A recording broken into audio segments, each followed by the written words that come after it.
Well, greetings all of you loyal Herle Burly-ites. We're going to spend the next hour examining a topic that, if you listen to our other pod, Curse of Politics, we've also spent a little time on lately. But today we'll dive deeper into it, the future of the federal Liberal government.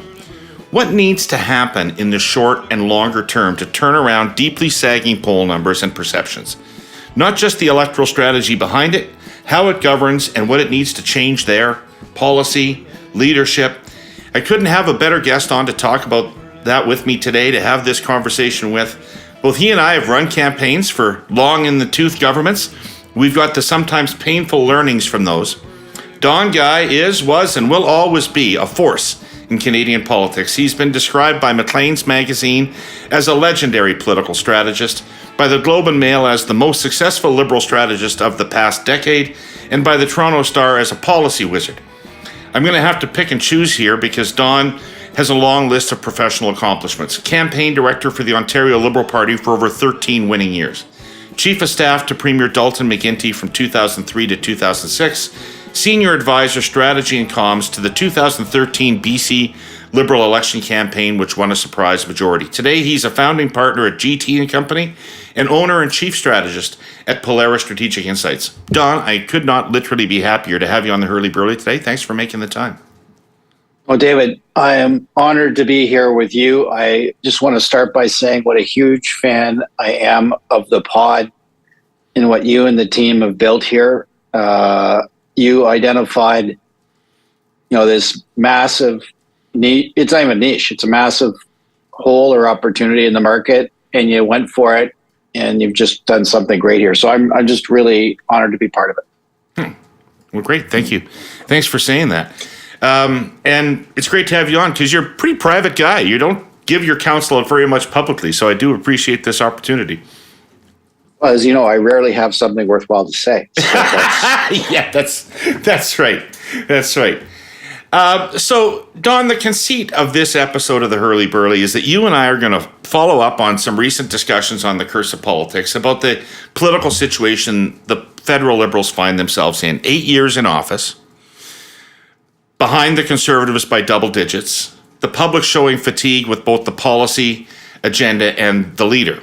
It's a common story. It happens to pretty much everybody who does this. You and I have both worked on campaigns that were in similar situations. So I thought we might start by talking through, I thought we could talk through what the considerations are for Team Trudeau and what their options are and where they might look to mount a comeback. But I want to start with lessons learned from the past. You have one experience that is almost identical, 2011. Right?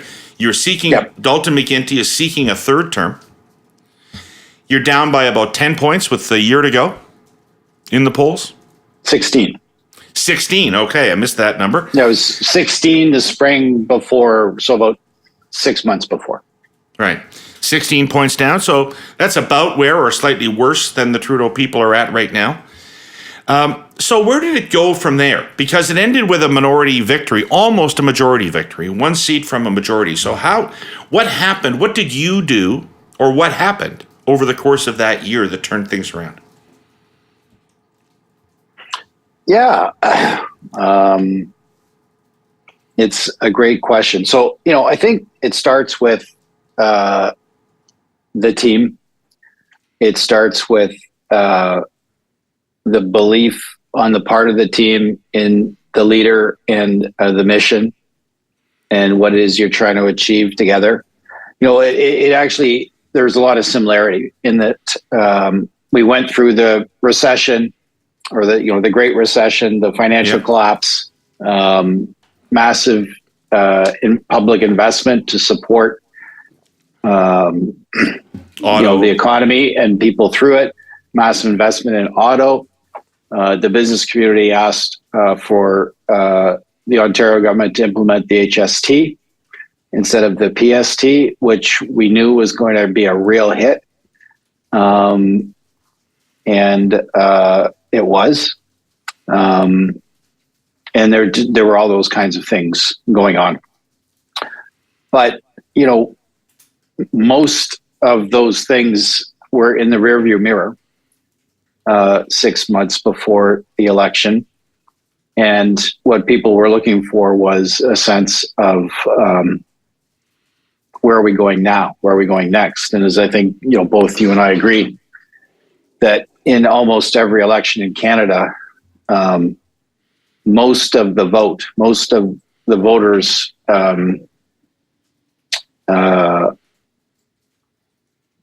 investment in their vote is forward-looking rather than retrospective. Yes, retrospective and what has happened, the past colors, belief and trust and these sorts of things. But at the end of the day, you're choosing what's on offer as opposed to what has happened in the past. And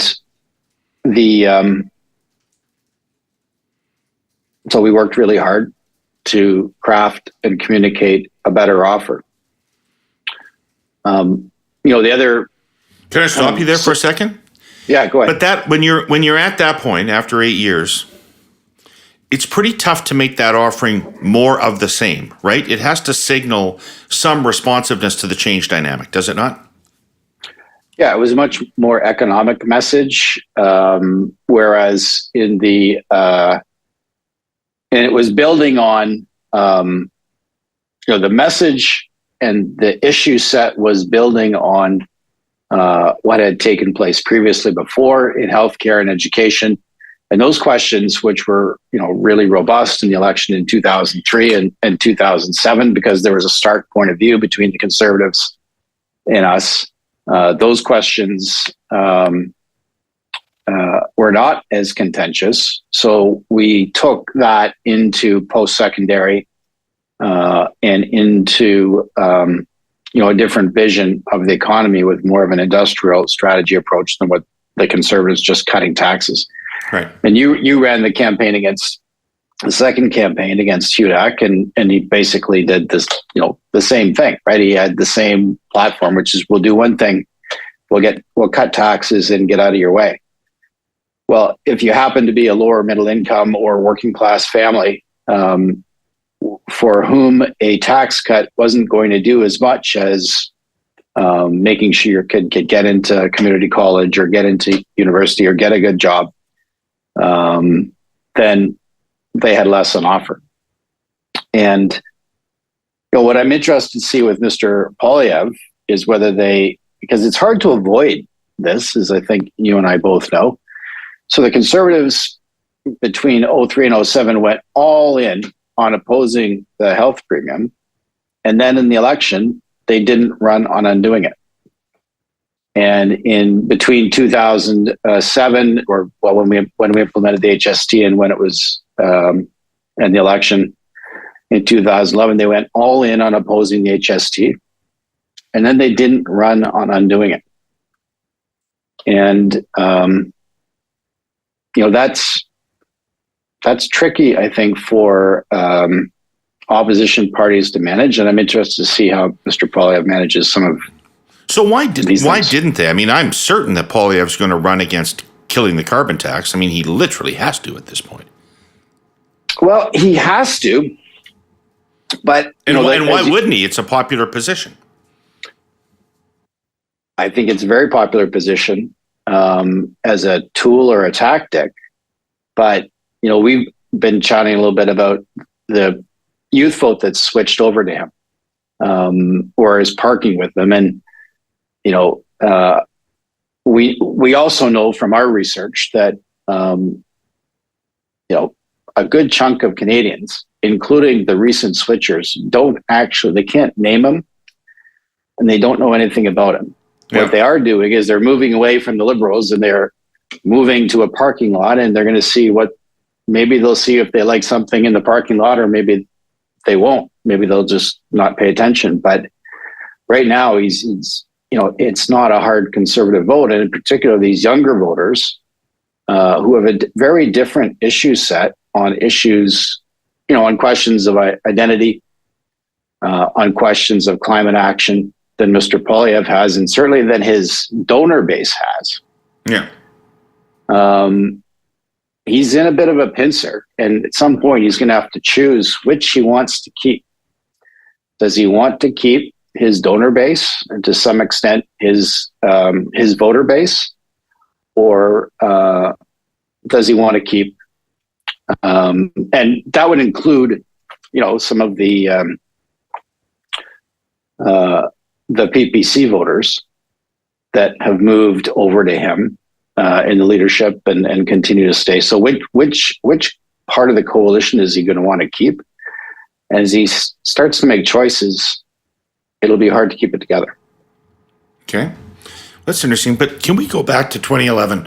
I think there's still a few things to learn there about that election campaign. So right now, the polls are saying that people are, at a minimum, tired of Mr. Trudeau, right? After 8 years. People have been testing that in recent days, and a lot of people express that sentiment. I'd be very surprised if you didn't encounter that sentiment about Premier McGuinty in 2011, that people were expressing some fatigue with having him as Premier. What did you do about that?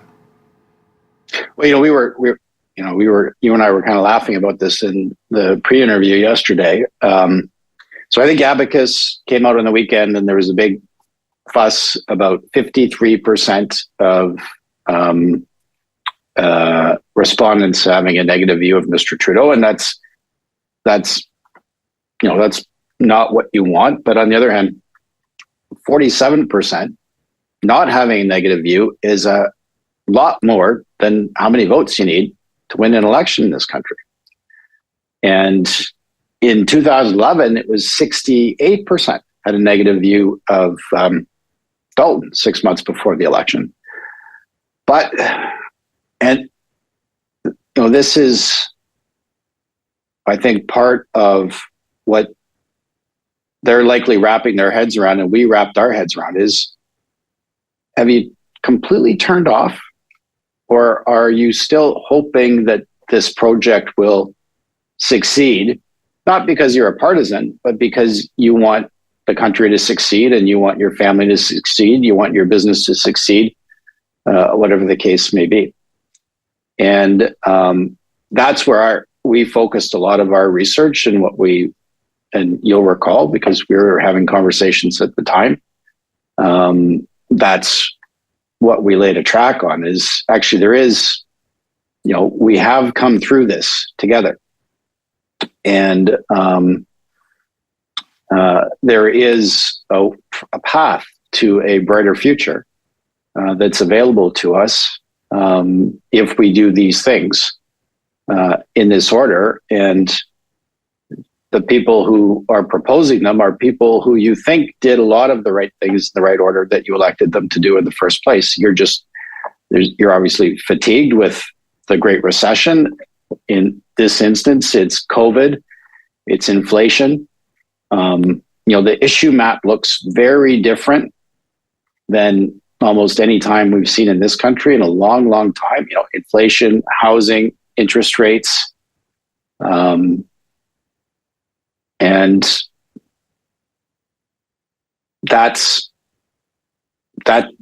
those issues are going to need to be addressed in a satisfactory way for people to be open to giving the government a second chance. But if an election is in 18 or even 24 months, we're likely again facing a very different issue map than the one we're looking at even now, right? Yeah. Don't know where interest rates or inflation are going to be at that point in time. Things could be different. Can I draw on you for another experience then? BC, 2013. Sure. Slightly different. A relatively new leader, one who had governed for a few years but had not contested the previous election and represented change from the premier who had been in place for a long time, Gordon Campbell. So Christy Clark was a relatively fresh face in that position. Nonetheless, the government had been in office forever, and you were in a change election, and everybody thought the Liberals were going to lose that election, certainly right up until the writ was called, and maybe up until the day before. And yet it was a majority win. So leaving aside the surprise aspect of the polls, presuming that you were at one point badly behind the NDP, how did you overcome that? Well,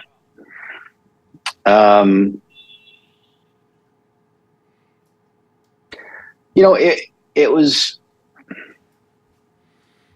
it was a really interesting circumstance. You know, Mike McDonald has his own podcast now, by the way, so he may rebut whatever you're about to say, so you got to be careful. Well, I think you've already interviewed him on this pod on this same matter. So can you give me a minute to review the transcript? And I think Mike deserves, a ton of the credit associated with that campaign. But, and this is the other side of it, including this question, in terms of the extent to which it's an allegory for what's going on federally. Christy Clark is one of the greatest campaigners in Canadian political history. And her ability to light up a room is exceptional.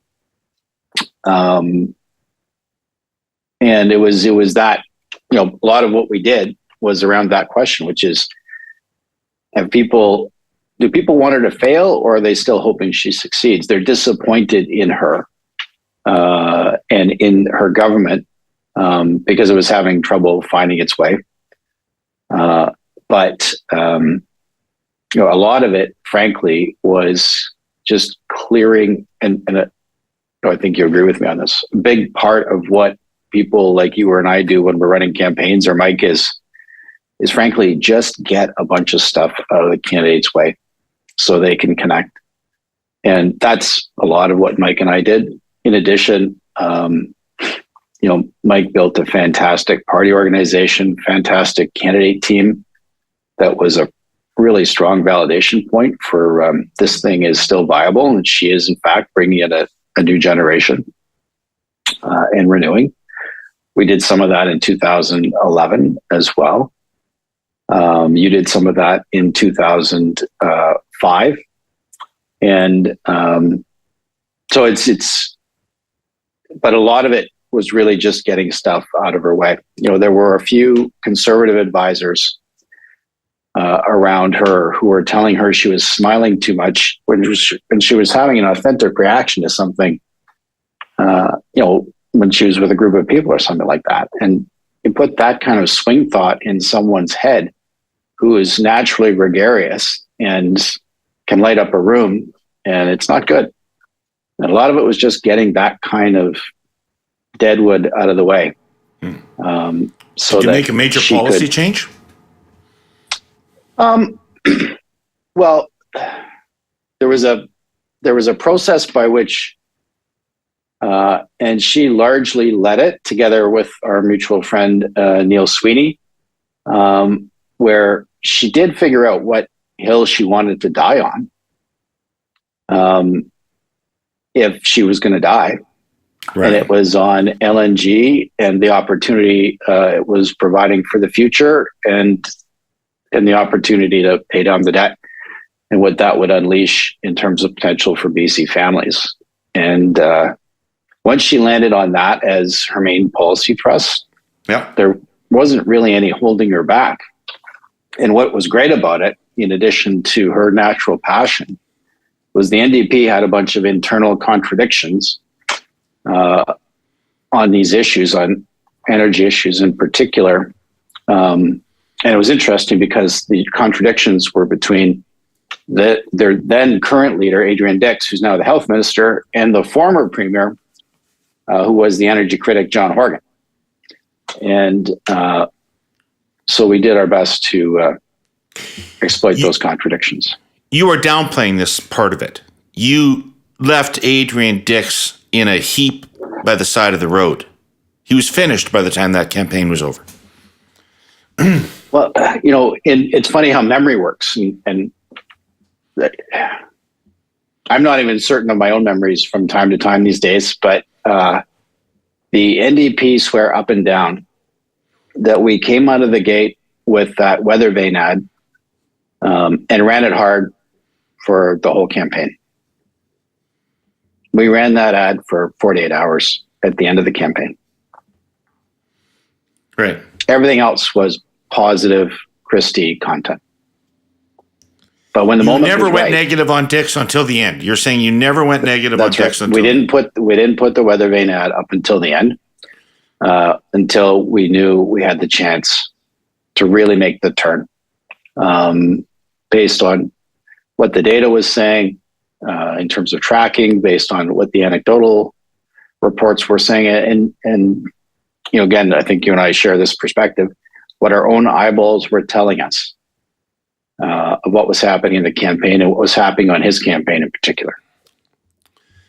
So, if the Beatles were a contemporary band writing their genius songs today, would one of them have included the lyric, "Baby, you can charge my car"? Maybe. Or maybe I'm just stretching my obsession with the Beatles to find a Herle way in to talk about electric vehicles and how our presenting sponsor TELUS is helping to get more of them on the road. I've been on here for a few weeks now about TELUS investing, and then investing some more in innovation and network technology to drive social purpose and the Canadian economy. Well, here's the latest. They've just partnered with Flow, F-L-O, Canada's biggest, broadest EV charging network. Right now, Flow enables more than 1.5 million charging sessions a month. With TELUS's connectivity and network solution support, the goals are threefold: more adoption of electric vehicles, more and more reliable charging sessions, a zero-emissions transportation future. Getting into the details here, TELUS's innovative technology is going to provide real-time visibility on at least 60,000 of Flow's chargers in Canada and the US, including Flow's new ultra-fast charger. Remote diagnostics will be possible. If they reveal a charging station isn't working to its full capacity, a technician will be dispatched immediately to fix it. That improves EV charger uptime, the percentage of time a driver will arrive at a charging station, plug in their vehicle, and get a successful charge. So that's a peek behind the EV technology curtain, Herle Burly-ites. Maybe all that EV jargon was more than you wanted to know, but know this. These are the kinds of investments and shared vision from TELUS and Flow that add up to a cleaner, more sustainable future. Borrowing the immortal words of Lennon and McCartney, to that I say, beep, beep, and beep, beep, yeah! So I really want to get this straight. So you're saying that you won that campaign without a significant negative attack component on the NDP leader? Because it's an important lesson for this one, if true. Well, I would say Christie won it. I didn't win it, but I'd say Christie and the team won it. I'm using the plural you. Yes. Yeah, but, I'd say that there was a strong contrast between what the NDP record was and what the BC Liberals had on offer. But in terms of a direct attack on Mr. Dix, it was 48 hours of one ad on a weather vane. Okay. And so that was it. Yeah. This business about the way Christie was able to connect feels to me like it might have some relevance to Mr. Trudeau, because he's also an outstanding campaigner. He also has all the skills to go out there and light it up and connect with people, and he's incredibly articulate and, passionate when he speaks. Great campaigner, brings a lot of energy to every event. You've always, you gave me this advice when I started working with Kathleen, which is find out what she cares about and make it about that. I think you've actually generally thought about the meshing of the message and the messenger, perhaps more than I have over time. And how do you make that happen? And where might that take us with Mr. Trudeau? Yeah, it's a great question, and you're giving me far too much credit for that observation. But I do think he's an exceptional campaigner. And honestly, I don't think we've seen his best campaigning in either 2019 or 2021. So I think I would think if he's made the decision to run again, and there's every indication that he has, that he's going through a process where he is digging deep to find that campaigner. And that's not unnatural, right? Like we tend to see different campaign performances across different campaigns, particularly up here where you get a chance multiple times, and the quality of it can vary a little bit. But and I think he knows, and I think his team knows, that he's going to have to dig deep and be at his best as a campaigner to take on Mr. Poilievre, because I think Mr. Poilievre is a significantly better campaigner than either Mr. O'Toole or Mr. Scheer, or probably even Harper, or even Harper. That's right. So that's that side of it. He's got to figure that side out, and I have the feeling that that is happening, and they're digging deep, not just to find where that performance comes from, but what it's about. What's the subject matter of it? And that could surprise some people if there's an 18 to 24 month ramp here. Right. And the other thing that Liberals have been very good at in the last couple of campaigns, and is exceptional war rooms that take advantage of and exploit the Conservative campaign's contradictions or weakness. And I expect that they'll be putting something together in a similar fashion. And unfortunately, and I understand the context, I guess, of how these things come together, but there are circumstances where the last couple of federal Conservative leaders have allowed themselves to be turned into caricatures by their teams. And I think Mr. Poilievre is running that same risk. What? Explain that to me. What's the risk you see? What is he doing wrong right now? What's the vulnerability he's opening up?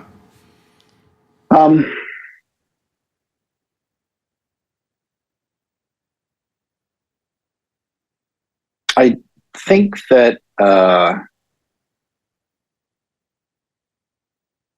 he's had many different images over the course of his career. And this internally, when you talk to people who've known him for a long time or knew him back then, they say he's been the same person inside, but he's had many different images. And they keep searching for what's the right visual presentation, image, for lack of a better term. And I'm not sure that's serving him well in the long term. So, the latest is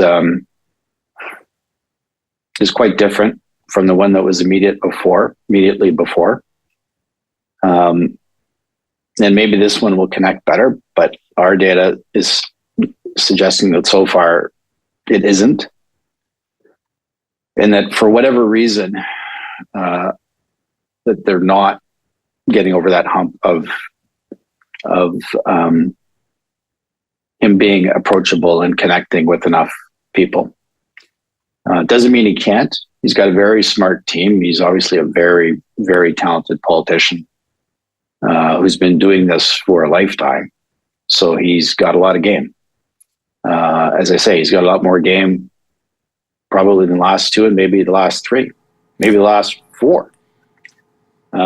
So I wouldn't underestimate him by any stretch of the imagination. Well, there you have it, folks. Don Guy says that Pierre Poilievre is the best Conservative candidate since Brian Mulroney. I guess that is what I'm saying. Yeah. Yep. That's not saying much. Okay, so you provided me with some data that Polara has been collecting, and there was a ton of interesting stuff in it. So I want to go through a bit of it with you and relate it to the Trudeau current circumstance, see where it takes us. So you tested familiarity with politicians. And what you found was that less than 6 in 10 people can tell you who the leader of the Conservative Party of Canada is. Less than 6 in 10 people could name Poilievre as the leader. A quarter of the people currently voting Conservative could not tell you who the leader of the Conservative Party is. So where does that take you in terms of the ability? To me, that says, wow, there's still a lot of ability to shape him. People know only this much about him. And there's a really good chance that if I give them new information about him, I can change what they think about him. Is that what you take away from it too? Absolutely. Yeah. I really do think it's a situation of pure parking lot right now. And I'm not trying to be glib or, again, underestimate his game or his potential. We work in this world where the temptation is constant to look at the last poll, and the last one that said Trudeau had 53% negative. But that's not how you put together a winning electoral coalition. You find out where the positives are and the marginals who could be moved to positives, and what will move them. And both for Mr. Trudeau and for Mr. Poilievre, there's, frankly, it's a wide open field in many respects. In the next 18 months leading up to the campaign, and then the campaign itself, is really going to matter. I think the other side of it is there are significant negatives. Obviously, with Mr. Trudeau has a significant portion of the population in different parts of the country that have strong negatives on him. There are also strong negatives with Mr. Poilievre among a significant part of the population, more so than we've seen but less, Don, and less than Liberals would have hoped. Oh, for sure. Yeah. Right. Yeah. But that's because they haven't engaged in driving them up. Right. I guess what I'm trying to get at, though, is I wonder about how I think the campaign's going to be very polarized next time between these two candidates. And that's not great for the Conservatives. When you look at the electoral map, they need a high NDP vote. Yeah. And it's obviously not great for the NDP if something polarizes along the lines of, what you did in Ontario in 2014, what we did in 2003, what Mr. Chrétien did in his elections, particularly in 93. Yeah. So I think that's, that is a wild card that's still out there, but is going to be shaped by the conversation and the efforts of these two parties to define their opponents. So, those of you who faithfully listen to this pod will remember Kathleen Wynne's decision at the height of an Ontario election campaign 5 years ago to tell voters, sorry, not sorry. It was a mea culpa flipped on its head. She acknowledged complaints about governance, then pivoted to say she was not sorry for a list of things she was proud of accomplishing as Premier. The underlying message of the ad was, please folks, dial it back a bit. Things work pretty well in Ontario. There are far worse places to live. Well, our sponsor CN thinks that might be a good way to think about Canada's supply chains. Granted, there are all sorts of players who spend all sorts of time and money trying to convince governments that Canada has calamitous problems.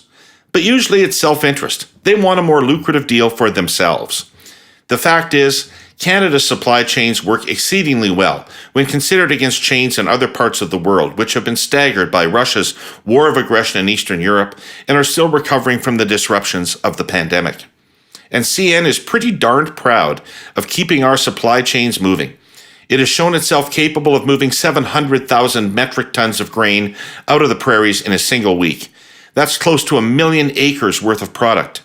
Any way you cut it, that's an impressive feat, especially when you consider that Canada's rail freight rates are among the lowest in the world, lower than Japan, India, most of Europe, and, yes, the United States. CN constantly plows revenues back into its network, ensuring trains can move through summer and winter weather, keeping operations safe, making sure shipments leave the station and arrive on time. It costs a lot of money, but it's money well spent. Do delays happen? Sure. Things like catastrophic weather events and labor disruptions are out of a railway's hands. Stuff happens. But otherwise, sorry, not sorry. Quite the opposite, in fact. Now, I want to talk to you about leadership for a second. I think we would both agree that it's largely an irrelevant conversation because nobody gets to make this decision but Mr. Trudeau himself, and he, at the moment, says he's made it. I suspect that it's more of an ongoing process than that. But having said that, the Polera poll also said that nobody knows. If only 60% knew who Poilievre was or knew who the Conservative leader was, nobody knows any of the cabinet. So Freeland was the best known minister with about 30% of people knowing who she was. And Joly was well known in Quebec. and the rest of the cabinet are known by friends and family. So what does that make you think about a potential leadership change?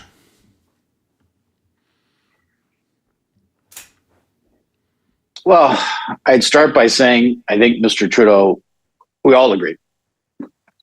Look at where the Liberal Party was and look at the heights to which he took it. And I think everyone would agree he's the leader until he doesn't want to be anymore. But you look at those numbers and there isn't another Paul Martin or even a John Manley in those numbers. Right. There isn't and it's partly because of the times that we live in. We were doing some focus groups a couple of weeks ago on misinformation and information and how people are getting their information. And, voters were saying that they were frustrated that they can't get information about issues they care about anymore. They can't get information about government or about politics. At the same time that they're feeling completely overwhelmed with information and misinformation. Right. And so I think it's really challenging to build a profile outside of one of these big roles. Maybe like the lead role as prime minister or premier or whatever the case may be. Yeah. I think the other thing we see in some of that same data is to some extent all incumbents, regardless of party label, are wearing these current economic circumstances. Everybody's down since the summer. In some places more than others, but Scott Moe in Saskatchewan, who has been, I think, notionally Canada's most popular premier now for several years running. That's you're in my home province, so we both pay attention to that.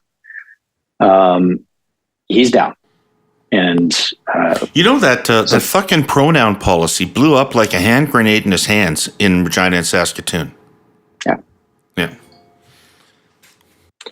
Well, I think the people that you and I grew up with, we may or may not have had a different point of view on issues, but what they didn't like is bullies. They didn't like people who sought out the weak to steal their lunch money or make themselves look tough by picking on the weak. Right. And I think we're seeing some of that in that reaction there and in other places. Right. So you mentioned something, and I want to dive into this with you. It's a little deeper, to be honest, than what we've been talking about, but it affects Trudeau's chances for re-election and pretty much everybody's chances for re-election, I think, in that over the last couple of years, we've seen a weird divergence from public satisfaction with the direction of things and the metrics that measure how things are actually going. And in every country in the Western world, you see tremendous dissatisfaction with the direction of things in their country that is not really explained by the unemployment rate or the rate of economic growth or wage growth or anything like that. And a lot of people are puzzling about this. You had in your survey and the rage index, you talked about, you measured people's anger or not at federal government, provincial government, the economy, their own personal financial situation. But one of the things people said they were most angry about was the types of changes happening in Canada. What are people saying when they say that? I think they're saying three things principally. I think that they're saying that it's all moving too fast. And I feel more and more like I'm out of control. And we've asked that a version of that question in the past, and it it definitely connects with how people are feeling, say, compared to 20 years ago or 40 years ago or whatever the case may be. Right. So that's one thing. Things are going too fast and I'm losing control. And inflation, I think was it Englehart that University of Michigan that, wrote a ton during the inflationary environment, the late 60s and early 70s. And it was tagged as, the great disruptor. It could blow up basically any kind of political constellation because of how it makes people feel unable to cope with the costs of their daily life. So, so I think there's that. I think that we're still wrapping our heads around the aftermath of the pandemic and how people have been left feeling. How did that shift us? Because this divergence appeared to happen during the pandemic. Right. Yeah, and I don't know that we fully understand it yet. It's something, that to maybe pick up again down the road. But what we know for sure is voter turnout in most elections in Canada since COVID has been down significantly. Just a chunk of people, varying between 9 to 10, 11%, depending on the election. Last federal, I think it was 9, didn't vote. Now, did they not vote because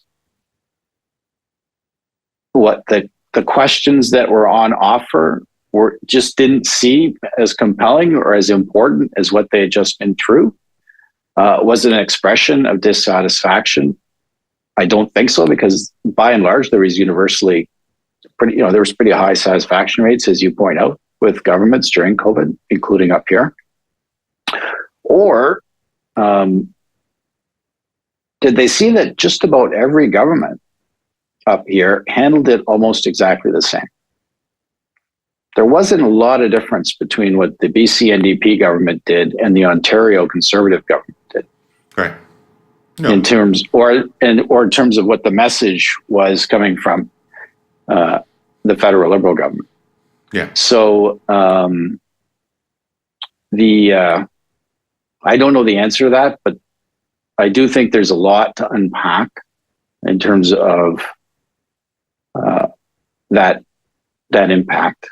And then I think the third is, and there's no getting away from it, the culture driven by social media platforms, and everyone's been saying this, but there's a lot of truth to it. I mean, my Facebook page, I don't go on it anymore because it's just a cesspool. And so, I think that's another challenge for political parties, and perhaps a bit of an explanation for what's happening with the Conservatives, which is, I think they've gotten really good at identifying pockets of anger or rage on various issues, and then adapting messages and issue sets to reel those people in. I think it's more challenging for Liberals, who is, you and I both know, it's hope versus fear. Liberals are principally running on hope and a positive vision of the future. It's actually difficult to find equivalent pockets of hope and optimism on Twitter or X or Facebook or whatever the case may be, and then tap into those. So I think it takes a lot more work and a lot more investment to create those than it has in the past. And that might be part of the explanation for why we are where we are. So it's interesting what you said there. I mean, the great Martin Goldfarb once told me that all elections are either hope or fear elections. Do you think the Liberals have a better chance in a hope election or a fear election? I would have thought they might have a better platform on fear of Poilievre than they do on hope for what they might do next. Yeah, I don't know the answer to that question yet. But I think you've put your finger on it, is what's the mix?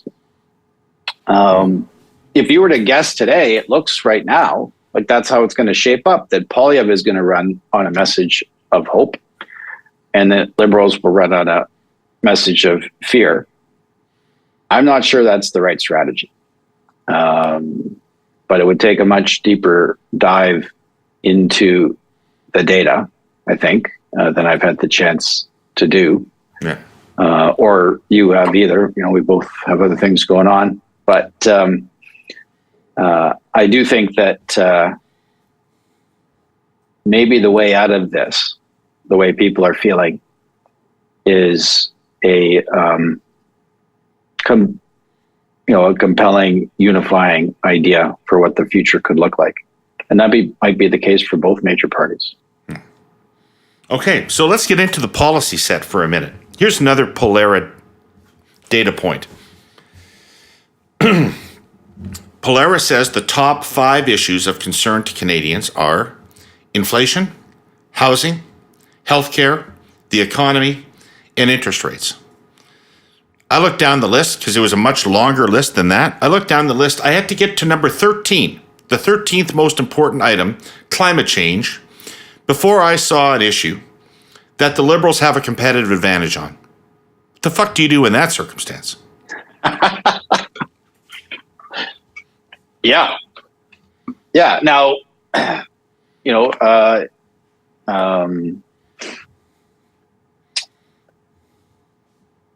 who was Kennedy's pollster in 1960? I'm trying to remember Harris? the name. Lou Harris. So you quoted Martin Goldfarb, I'll quote Lou Harris. It doesn't matter where the issue is in the rank order. It's where you have the advantage, and then you run on that. And I think with them, it was the missile gap, right? Missile gap was number 16 on the open-ended list of issues, but it's what they had a clear advantage on. For whatever reason, that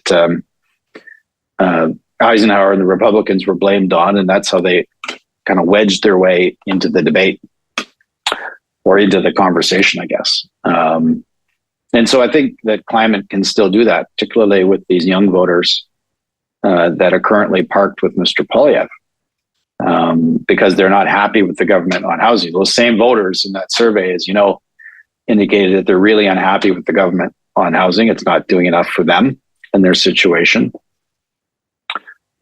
Maybe that will change over time, but right now that's where they are. But those voters are currently, a lot of them are parked with Mr. Poilievre because they like his message on housing, or at least his anger on housing. But they don't know what his position is on climate, and they don't know what the contradiction would be between their values and their position on it, on climate action as an existential threat versus what his base would say. So, I think for Liberals, that's a source of hope potentially, that if they can deal with those top issues in a meaningful way, and Charlie Angelicus, it does look like Sean Fraser does seem to be at least has a ton of energy out there. So we'll see whether that actually comes to fruition or not. But if they can, over the next 18 months, deal with some of these issues, if inflation starts to abate, and it has, if interest rates start to abate, then we'll see. But, I think the next kind of the 2024 thing, that if I was thinking about it from the government's perspective, and maybe even the opposition's, would be all these current mortgage holders who are coming up for renewal at rates that are significantly above, really a lot above what they're currently paying. And they're going to be forced to renew at these higher rates, and they have to cope with dealing that. I think that's the next opportunity intersection for governments or opposition to meet these voters and offer a solution. Interesting. Okay. Now, on this thing about turning a low-ranking issue into the ballot question, Nobody's better to speak to this than you, because the most impressive thing I ever saw you do was make the 2007 Ontario provincial election turn on the issue of funding for faith-based schools. Presumably relatively innocuous line in the PC party platform, and somehow became the issue that the election turned on. And you made that happen. How did you make that happen? Presumably that would have been nowhere in any poll leading into the campaign. Well, it only worked for us because education was it worked for us for a couple of reasons. The first was education was the number one driver of Liberal vote through all the McGuinty years. Best predictor of Liberal vote is if you put a priority on education. And we leaned into that heavily in the platform in 2003 and in 2007. And obviously the attention that the Premier personally paid to it, the investments that were made, and the results that were derived. I mean, test scores were way up. The quality, the wars in the classroom that took place under Mr. Harris and are regrettably starting again under Mr. Ford, those were put behind kids, and parents saw the difference. So they saw that stability and forward progress were finally being achieved for their kids, and they were very reluctant to introduce any kind of change that would disrupt that. We also knew that there were some internal conservative dynamics associated with how Mr. Tory won the leadership that would make him, put him under a lot of pressure if we brought that into relief. So, some very good, very good friends of yours and mine that we've worked with in the past, Peter Byrne in particular, did a fantastic job helping to put together a compelling campaign.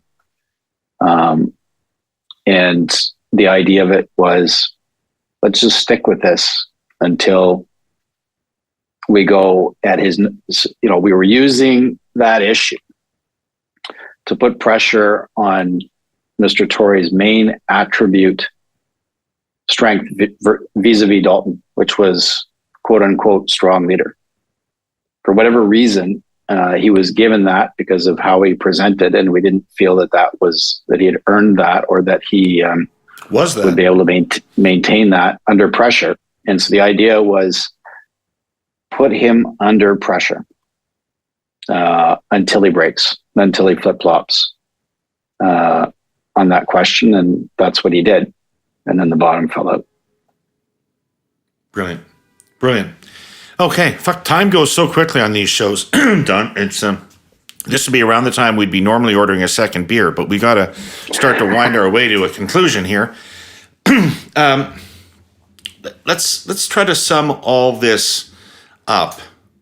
And, I just want to say to people out there, one of the reasons you don't talk publicly very much is, unlike me, you're quite respectful of the people that do these jobs and don't like to second guess them. And you are more aware of what you don't know at any certain point in time than I am. So, but nonetheless, let me draw you out here and say, what do you think Mr. Trudeau and his team ought to be considering about how to construct the next 18 months to 2 years?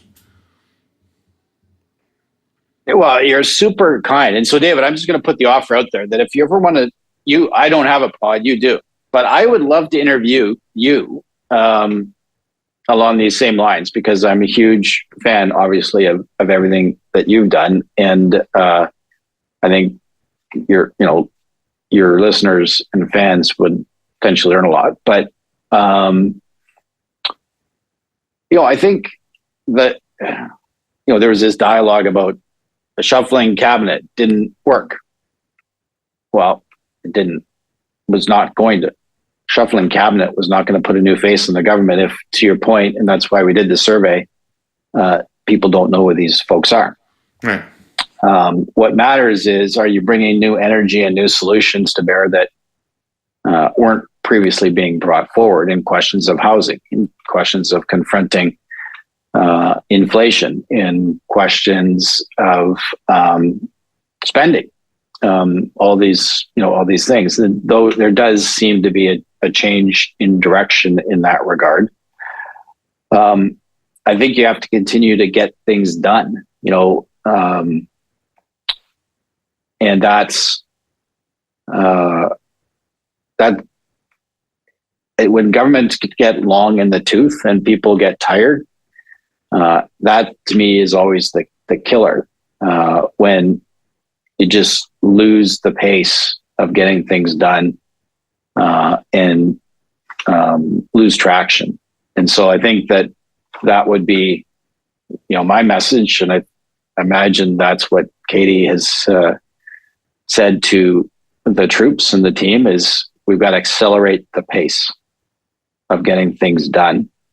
And then I think the third is, how do you pull it all together into a narrative, a coherent narrative about what has been happening and what you've been doing, trying to do what you've been doing and where we're going to go. And I think the first bookend on that is the next budget. And the second bookend is the budget in 25. And, I think that you and Kathleen's team and Charles Sousa as the finance minister did a brilliant job setting that budget up in 2014 with a hard wedge on the NDP on the one hand that called their bluff, and a strong contrast on the other hand with the Conservatives. And I hope that these next two budgets set up along those lines. There may or may not be a few folks involved in that who know something of that. So I hope we see some of that same approach, because if we do... Yeah, Bevan's going to be a strong addition there, no doubt about it. Yeah. And, Sousa's in and around there now too as well. And all that is to say, it's not a new playbook, but I thought you guys played it particularly well in 2014. And Andrea and Tim played their parts perfectly, by the way. Yeah. That also takes some maneuvering, as you and I both know, right? You can't assume. Right. So, I think there's a lot of running room, but there's also a lot of work that needs to be done. And there's a lot of politics that still needs to be played to set something like that up for a winning campaign. Oh. All right. I got three quick ones I want to run by you. Carbon tax. Drop it, keep it, and if you keep it, how else do you address, what are you going to show on the affordability front, and how else are you going to show that you've listened and learned to people? Yeah, it's a great question. I don't know if I have a point of view on love it or lump it, but I will say that when it was put in place in 2016, there were no other tools that the federal government had, and there was no indication of having any tools anywhere else. And it was also put in place with the agreement of the federal government and the provinces, which people tend to forget. Now, there were elections since in which provinces withdrew their support, but it wasn't imposed against the will of the provinces, quite the opposite. But that being said, look at what's happened since on the regulatory front and the legislative front, just in the federal government. You've now got the clean fuel standard. The clean electricity regs are tracking through.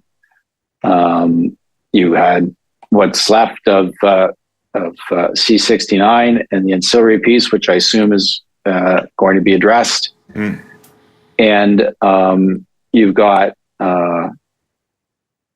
more coming. So there's a robust regulatory framework, which actually, you can measure against. And I think I've been seeing some back and forth between the environmental economists on this along those lines. So if you've got tools that are certain to work, I think the stakes around carbon tax are much lower beyond symbolic. Right. And symbolic's important. But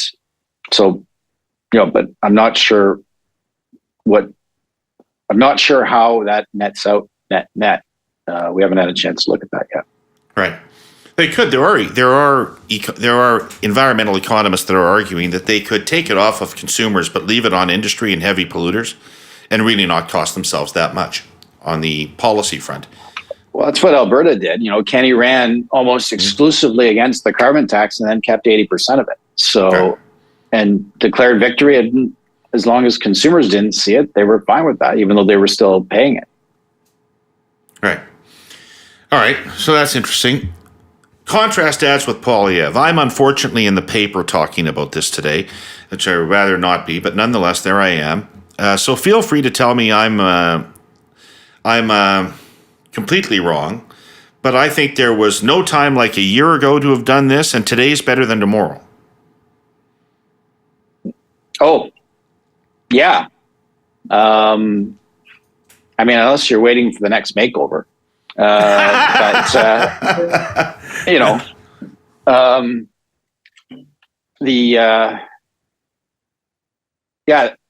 a big believer in defining early, but you also have to do it.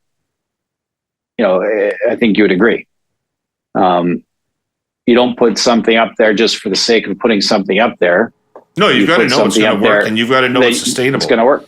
Yeah. And the greatest lesson in that is the $40 million that the Harper Conservatives put up against Justin prior to 2015, in which they basically set up his ballot question for him. Because But there was a core mistake there, Don. There was a core mistake there, right? And that is that they built their entire attack on him around a proposition that he could disprove. Yes, and did disprove, right?